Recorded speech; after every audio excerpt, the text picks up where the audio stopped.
মানে পিছপৰা অঞ্চল হয় চাগে টাপাৰগুৰি গ্ৰামটো মানে বহুত পিছপৰা অঞ্চল।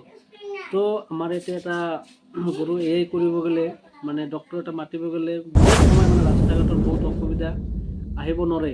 বাট বহুত প্ৰব্লেমত মুখামুখি হৈছে, কিন্তু মই বহুত ট্ৰাই কৰি এবাৰ মই এই টেকনিচিয়ানত মানে জব পাইছোঁ চাগে।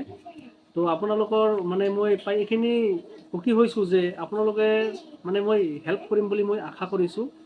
যদি আপোনালোকে গৰুৰ কিবা হিট আহে লগে লগে মোক এটা ফোন কৰিব, মই যিমানখিনি পাৰোঁ আপোনালোকক হেল্প কৰিম বুলি মই ক'লোঁ। আৰু ইয়াতে মানে স্ক্ৰীণত মোৰ ID পাছৱৰ্ড ID দিয়া আছে, আপোনালোকে সেইটো নম্বৰ দিয়া থাকিব, আপোনালোকে কণ্টেক্ট কৰিব, মোক পাই যাব। এইখিনিয়ে মোৰ কথা আৰু মানুহক হেল্প কৰিবৰ কাৰণে মানে মই চেষ্টা কৰি আছোঁ। আপোনাৰ নাম কি?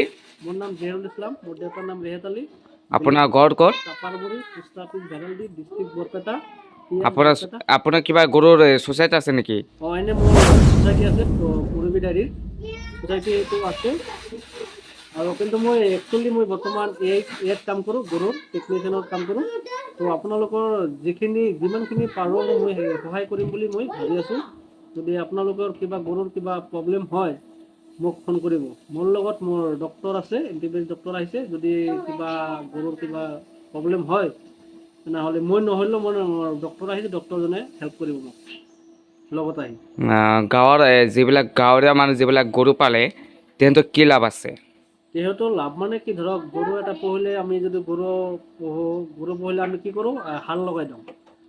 মানে হাল লগাই দিলে আমাৰ হালটো কি বিচৰাব লাগে মানুহক, আৰু সেনেও পইচা এটা দিব লাগে, নিজৰ এটা হাজিৰা আছে, এনে বহুত পইচা খৰচ হৈ যায়। তাতকৈ যদি আপুনি মোৰ নিচিনা যি মানুহ এই টেকনিচিয়ান আছে সিহঁতক যদি আপুনি মাতে, তাতে গ'লে আপোনাৰ ইমান দূৰ দৌৰাব নালাগে, ইমান হাড় বিচাব নালাগে, হাড় গৰুটো বিচাব নালাগে, বিচাৰি থাকিব নালাগে। লগতে আপোনাৰ মানুহটো ঘৰত যায় কৰি দি আহিব। এটা ফোন কৰিব মাত্ৰ, এটা ফোন কৰাতে আপুনি পাই যাব চব। কি গৰু? গাঁৱৰে মানুহ তাৰমানে আপোনাৰ যিবিলাক পালে গাঁৱত মানে সেইবিলাকে গৰু গৰু, কি? ম'হ, ছাগলী মই তিনিওটাত কৰোঁ। লগতে মানে উন্নত মানৰ চিমেণ্ট দিওঁ আৰু আমি এইটোৱে। আমাৰ পৰিৱেশ বহুত উন্নত মানৰ চিমেণ্ট আহে, সেইখিনিতো আপোনালোকে চবেই গমেই পাই চাগে।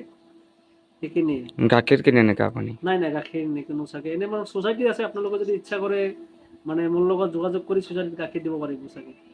এনে আমাৰ চৰকাৰৰ পৰা 5 টকাকৈ দি আছে আমাৰ হিমন্ত বিশ্ব শৰ্মা ছাৰে আমাৰ মানে প্ৰতি লিটাৰত 5 টকাকৈ দি আছে। আৰু আমাৰ এনে যিটো আমাৰ পৰিৱেশৰ পৰা আমাৰ ইয়াৰলি মানে পূজাৰ সন্মুখত এটা ইনচেণ্টিভ দিয়ে, ইনচেণ্টিভ বুলি কয়, সেইটো আপোনাৰ একেলগে দিয়ে 3 টকাকৈ দিয়ে, পাৰ লিটাৰত 3 টকাকৈ দিয়ে। এনে যিমান দাম আহে ধৰক 50 টকা এটা আহিলে আমাৰ হিমন্ত বিশ্ব শৰ্মাই কি কৰে, 5 টকা এটা দিয়ে, লিটাৰ প্ৰতি 5 টকা দিয়ে।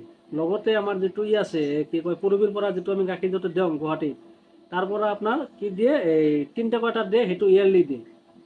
আৰু আমাৰ যিটো চৰকাৰৰ পৰা যিখিনি পইচা আহে 5 টকা ইনচেণ্টিভ আহে, সেইটো আপোনাৰ কি মান্থলি আহে, মাহত 14 তাৰিখে সোমাই যায় আৰু। আপোনাৰ লগত কণ্টেক্ট কেনেকৈ কৰিব? মই আপোনালোকক নাম্বাৰ দি দিম, আপোনালোকে সেই নাম্বাৰত কল কৰিব চাগে।